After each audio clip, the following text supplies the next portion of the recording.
ଯାତ୍ରୀ ବିଶ୍ରାମ ଗୃହ ଓ ଟ୍ରାଫିକ୍ ଛକ ନିର୍ମାଣ ଦାବି। ଜୟ ଜଗନ୍ନାଥ ବନ୍ଧୁମାନେ, ଉପାନ୍ତ ଓଡ଼ିଶା ଲାଇଭ୍ରେ ପୁଣି ଥରେ ଆପଣମାନଙ୍କୁ ସ୍ୱାଗତ। କେନ୍ଦୁଝର ଜିଲ୍ଲା ବଡ଼ବିଲ ପୌରାଞ୍ଚଳ ଅନ୍ତର୍ଗତ କିରିବୁରୁ ଛକକୁ ବଡ଼ବିଲ ସହରର ପ୍ରବେଶ ଦ୍ୱାର କୁହାଯାଏ। ଏହା ହେଉଛି ବଡ଼ବିଲ ସହରର ଏକ ବ୍ୟସ୍ତବହୁଳ ଛକ।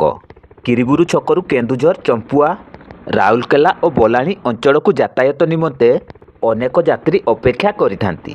ତେବେ ସେଠାରେ କୌଣସି ଯାତ୍ରୀ ବିଶ୍ରାମ ଗୃହ ନଥିବାରୁ ବସ୍ ଅପେକ୍ଷାରେ ଥିବା ଯାତ୍ରୀମାନେ ଖରା, ବର୍ଷା ଓ ଶୀତରେ ଖୋଲା ସ୍ଥାନରେ ବସ୍ ଅପେକ୍ଷା କରୁଥିବା ଦେଖିବାକୁ ମିଳୁଛି। ଏଥିସହିତ କିରିବୁରୁ ଛକରେ ପୂର୍ବରୁ ଏକ ଟ୍ରାଫିକ୍ ଛକ ରହିଥିବା ବେଳେ ବଡ଼ବିଲ ଭଦ୍ରାସାହି ରାସ୍ତା ସମ୍ପ୍ରସାରଣ ସମୟରେ ଏହାକୁ ଉଠାଇ ଦିଆଯାଇଥିଲା। ତେଣୁ ଏଠାରେ ଟ୍ରାଫିକ୍ ଛକ ନଥିବା କାରଣରୁ ଅନେକ ଦୁଇଚକିଆ ଓ ଚାରିଚକିଆ ଯାନ ଯାତାୟାତ ସମୟରେ ଟ୍ରାଫିକ୍ ନିୟମ ପାଳନ କରୁନଥିବା ପରିଲକ୍ଷିତ ହେଉଛି। ତେଣୁ ଏଠାରେ ଏକ ଯାତ୍ରୀ ବିଶ୍ରାମ ଗୃହ ଓ ଟ୍ରାଫିକ୍ ଛକ ନିର୍ମାଣ ନିମନ୍ତେ ସାଧାରଣରେ ଦାବି ହେଉଛି।